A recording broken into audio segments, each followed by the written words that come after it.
Bonjour à tous et bienvenue dans cette nouvelle vidéo avec Zoro. Donc aujourd'hui, nous allons faire la distinction entre une personnalité évitante ou de la phobie sociale et de l'autisme Asperger, donc les Aspi. C'est quoi la différence? On peut confondre, et c'est vrai que la plupart des Aspi, avant d'être diagnostiqués Aspi, reçoivent souvent un diagnostic de phobie sociale parce que c'est quelque chose qui est visible, c'est le souci social. C'est d'une part l'envie de se faire des amis et d'autre part une sorte d'impossibilité à y accéder, ou en tout cas une grosse difficulté à y accéder, parce qu'en fait ils peuvent très bien avoir des amis, mais simplement ils vont devoir apprendre leur fonctionnement, ils doivent aussi apprendre à se faire accepter, ce qui est pas évident pour les Aspi. Et pour le phobique social, il est vraiment dans autre chose, donc on va faire la distinction entre les deux. C'est quoi la distinction? Il y en a une très grosse, c'est vraiment le fait que le phobique social, lui, il sait détecter les émotions des autres, il comprend les insinuations, les figures de style, les métaphores, tout ça, il comprend ça très bien.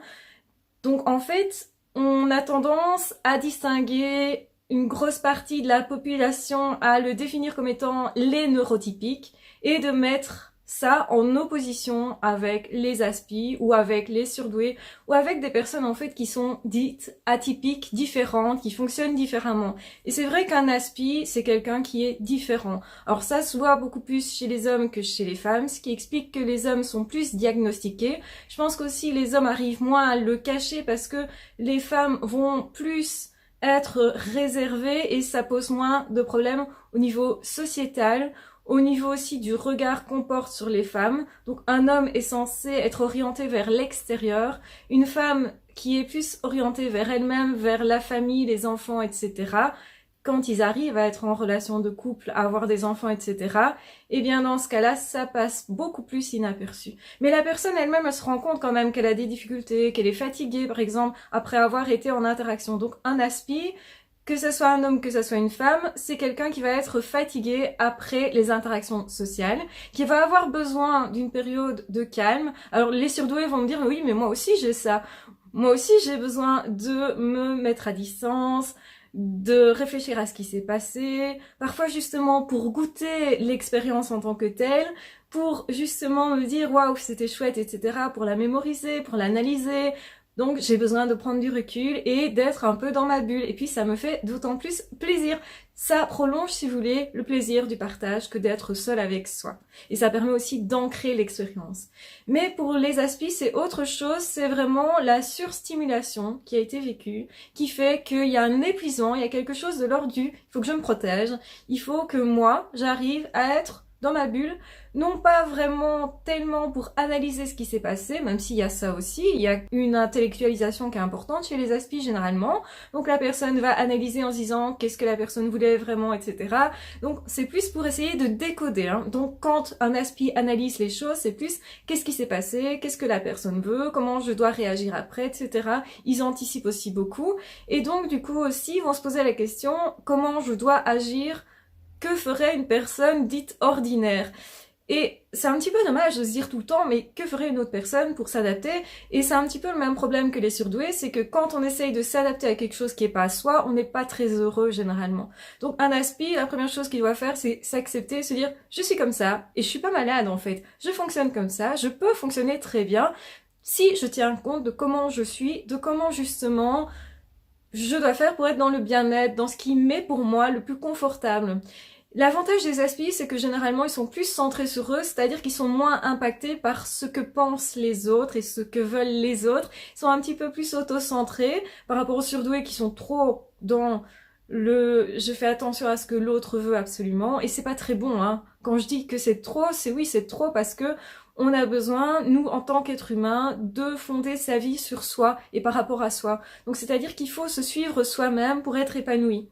Et donc ça c'est bien parce que les aspis sont quand même un petit peu plus, je vais dire, centrés sur eux. Donc ça c'est déjà une très bonne chose et c'est quelque chose à conserver. Surtout ne pas vouloir enlever ça, c'est important. Alors c'est quoi la différence? Eh bien c'est vrai que aspi et phobiques sociaux, on a tendance à se dire bah oui ils sont quand même très centrés sur eux. Ils ont tendance à vivre le stress très intensément. Donc il y a parfois des situations où justement ils sont en panique. Ils peuvent faire des crises de spasmophilie par exemple, l'un et l'autre. Ils peuvent avoir des signes extérieurs de stress, d'hypersensibilité.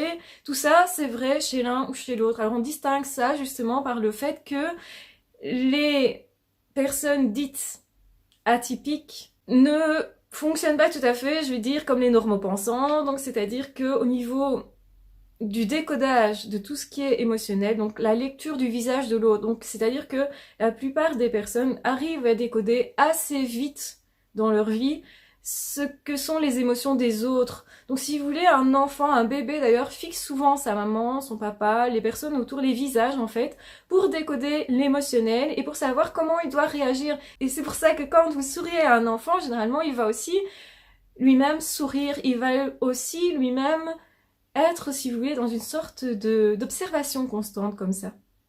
Et donc ça, c'est à ce moment-là qu'on apprend. On pense que c'est intuitif. C'est en partie intuitif parce que je pense que ça fait partie de nous quand on l'a assez vécu, assez analysé. Et il y a quelque chose qui est manquant, effectivement, au niveau de l'aspi. C'est vrai que quand on regarde un enfant qui est aspi, on va voir qu'il ne fixe pas, qu'il a tendance à ne pas regarder dans les yeux, déjà tout petit, que ça a l'air d'être un enfant un petit peu absent. En fait, il est plus dans son monde, il analyse beaucoup de choses plus internes, je dirais. Donc du coup, parce qu'il y a cette hypersensibilité, très certainement, cet enfant donne la place principalement à ce qui est interne, parce que ça stimule déjà pas mal. Donc l'extérieur stimule aussi, bien sûr, mais c'est peut-être un peu too much. Donc l'enfant, à mon avis, déjà se protège. Et donc du coup, il apprend moins à socialiser, puisqu'il va moins facilement aller dans une situation où il est en contact avec des gens. Puisque on va dire que quand vous avez beaucoup d'émotionnel déjà à la base, beaucoup de stimulation, vous n'allez pas être amené à en rechercher autant si vous voulez. Donc se mettre en contact dans des milieux publics, etc., c'est certainement avoir énormément de stimulation. Donc si vous, déjà, vous êtes moins sensible, vous aurez plus tendance à rechercher des stimulations qui vont être extérieures parce que les stimulations intérieures prennent moins de place.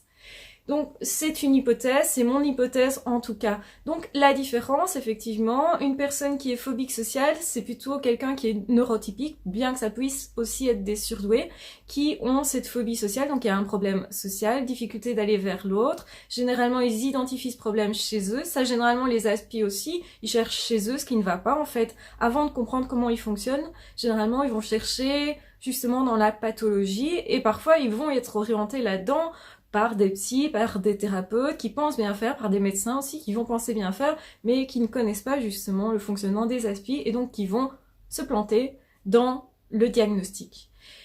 Et donc du coup, forcément, on va parler de phobie sociale parce que c'est la première chose à laquelle on pense, parce que c'est ce qui est le plus connu, le plus courant, c'est la phobie sociale plutôt que l'autisme.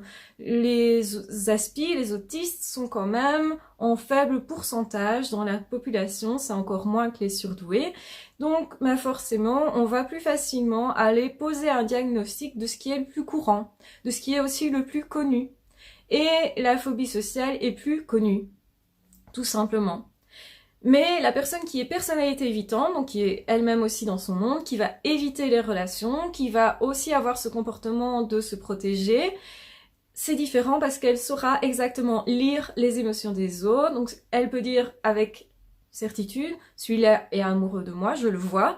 J'ai remarqué qu'un tel et un tel est en colère, que je dois pas faire ça. Donc la personne sait très bien ce qu'elle doit faire ou pas socialement, ce qui est accepté ou pas socialement, et donc ça lui permet de s'adapter, mais il y a un stress intérieur, la peur de déplaire, qui va faire que cette personne ne va pas aller en relation, enfin en fait va souffler le chaud et le froid par peur, par blocage intérieur, parce que la personne elle-même s'est bloquée en se disant de toute façon je suis pas assez, je vais être rejetée, c'est pas possible autrement. L'aspi il est moins centré sur l'autre, donc il a moins tendance à se dire je vais me faire rejeter, etc.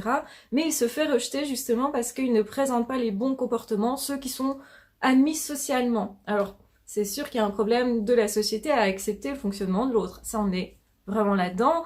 Il y a beaucoup de personnes qui n'acceptent pas les différences, qui n'acceptent pas les fonctionnements particuliers. Donc il y a du chemin à faire à ce niveau-là, ça c'est certain. Mais l'aspi, le problème, c'est pas qu'il veut mal se positionner. c'est pas volontaire. Et souvent, on s'est confondu, justement, on va dire, l'aspi, il fait ça pour me blesser, pour me faire chier, ou parce que il est bête, il a pas compris, etc. C'est l'impression que ça donne, alors qu'un aspi n'est pas plus bête qu'un autre, ils peuvent même être parfois surdoués, ça dépend d'une personne à l'autre. Mais aussi, ce qu'il y a, c'est que souvent, ils n'ont pas appris à décoder les émotions. En fait, ils ne les ressentent pas de la même façon, et s'ils l'ont appris, c'est par rapport à des choses qui sont plutôt intellectualisées. Donc la difficulté à gérer les autres, à gérer les relations, vient d'une part de l'hypersensibilité avec la difficulté de gérer toutes ces émotions, toutes ces hyperstimulations intérieures et extérieures. Donc ça, c'est vraiment compliqué du coup. Et aussi la difficulté à se faire comprendre et à comprendre l'autre. Donc quand je dis l'autre, c'est une personne qui fonctionne pas pareil, parce que généralement entre aspis ça se passe bien, enfin en tout cas bien mieux, comme effectivement ça se passe mieux entre surdoués parce que on se comprend directement. Bah oui, fonctionnant pareil, c'est comme deux neurotypiques ensemble, ils ont plus de points communs, donc ils se comprennent mieux. C'est un petit peu automatique si vous voulez. Donc ben, la situation est très différente. Donc les personnes autistes vont présenter des troubles sociaux, des problèmes de rejet sociaux, difficultés d'intégration, et effectivement l'autisme peut se percevoir mais est mal interprété et souvent tellement méconnu que les autres ne comprennent pas que cette attitude-là ne vient pas de la personne mais du trouble autistique, du spectre autistique plutôt. C'est pas vraiment un trouble en tant que tel, bien que effectivement pour la personne c'est quand même handicapant, c'est quand même généralement reconnu plutôt comme un handicap parce que c'est compliqué pour la personne de vivre avec ça et de s'adapter pour trouver son équilibre, hein. Donc c'est sûr qu'un neurotypique n'a pas ces problèmes-là à traverser, il y en a d'autres, c'est différent. Donc il n'y a rien à envier, il n'y a rien à comparer, simplement effectivement pour bien déterminer si une personne est phobique sociale ou pas, il faut regarder est-ce que la personne est consciente quand elle est amoureuse d'elle par exemple, ou généralement le phobique social il est très au courant, la personnalité évitante sait exactement que l'autre veut venir en lien et c'est ça qui lui fait peur, mais la personne a bien compris les intentions de l'autre au niveau de l'envie en tout cas de se mettre en lien. Parfois ils auront tendance à se méfier trop, à être paranoïaques aussi, à surinterpréter les choses, mais ils ont bien compris tout ce qui était règles sociales, ils savent ce qu'il faut faire, ce qu'il faut pas faire, ils savent par exemple si vous donnez des émoticônes à cette personne-là, ils vont savoir dire ça c'est telle émotion, plus ou moins précisément, parce qu'évidemment on a tous des aptitudes différentes à décoder les émotions, donc c'est-à-dire on peut être plus doué ou moins doué en fonction de l'entraînement que nous avons. Et généralement un aspi, généralement c'est mis à distance, justement par ce que j'ai expliqué précédemment, donc difficulté à gérer toutes les stimulations,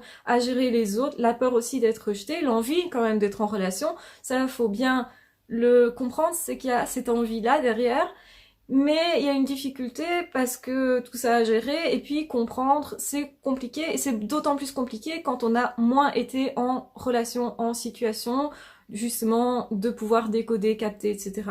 Donc, généralement, ils font ça beaucoup plus tard, cette analyse, et donc dans ce cas-là, ça passe plus par vraiment quelqu'un qui leur aura appris parce que on leur aura expliqué avec des mots. Bah, tu vois, quand quelqu'un sourit, c'est simple. Quand quelqu'un fait la tronche, généralement, c'est assez simple aussi. Mais quand on est entre les deux, quand les émotions se mélangent un peu, bah, c'est plus difficile pour l'aspi de décoder, d'interpréter, de savoir comment réagir à ça.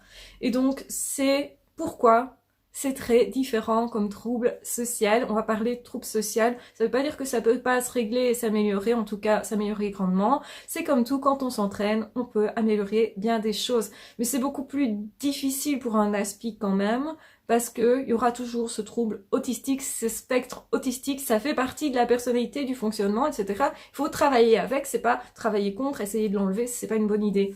Tandis que la phobie sociale, c'est quelque chose qu'on peut enlever. C'est quelque chose qui peut se guérir complètement. C'est quelque chose qui peut disparaître. Alors, ça veut pas dire que ça va se faire du jour au lendemain, mais il y a moyen de travailler là-dessus et vraiment, vraiment de faire en sorte que ça disparaisse. Donc, pareil pour la personnalité évitante, bien que le degré soit plus important, en fait, c'est vraiment pouvoir justement comprendre comment on fonctionne. Dans les deux cas, c'est vraiment ce qui est le plus impactant pour les deux, pour avancer. Voilà, j'espère en tout cas que cette vidéo vous aura plu. N'hésitez pas à me poser des questions en commentaire. Comme ça, je vais réagir et je vais continuer cette série. de comparaison entre phobique sociale et aspi. Dites-moi ce que vous préfériez, est-ce que vous aimez avoir plus de vidéos sur les aspi, sur les phobiques, sur je sais pas quoi d'autre, les zèbres, sur refaire peut-être des vidéos sur les pervers narcissiques, bien j'en ai déjà fait beaucoup, peut-être encore d'autres sujets, la paranoïa, la schizophrénie, etc. Enfin voilà, bien peut-être rien à voir, comme des sujets sur la confiance en soi, l'estime de soi, enfin, bref, tout ce que vous pourriez imaginer, dites-moi un petit peu en commentaire ce que vous souhaitez avoir comme sujet. Je vous embrasse bien fort, je vous aime très fort. Je vais vous demander de vous abonner s'il vous plaît à ma chaîne parce que c'est une reconnaissance de mon travail. Il y a énormément de personnes qui ne sont pas abonnées, justement, qui n'ont pas pris cette peine, dirais-je, bien que ça ne prend pas beaucoup comme effort de s'abonner. Je peux comprendre que certaines personnes n'ont pas envie, tout à fait. Mais si vous ressentez ce besoin, si vous avez envie de le faire, eh bien ça me ferait plaisir aussi. Donc voilà, je vous le demande tout simplement. Je vous embrasse de toute façon bien fort, prenez soin de vous et on se retrouve très vite dans d'autres vidéos. Ah ciao, bye bye!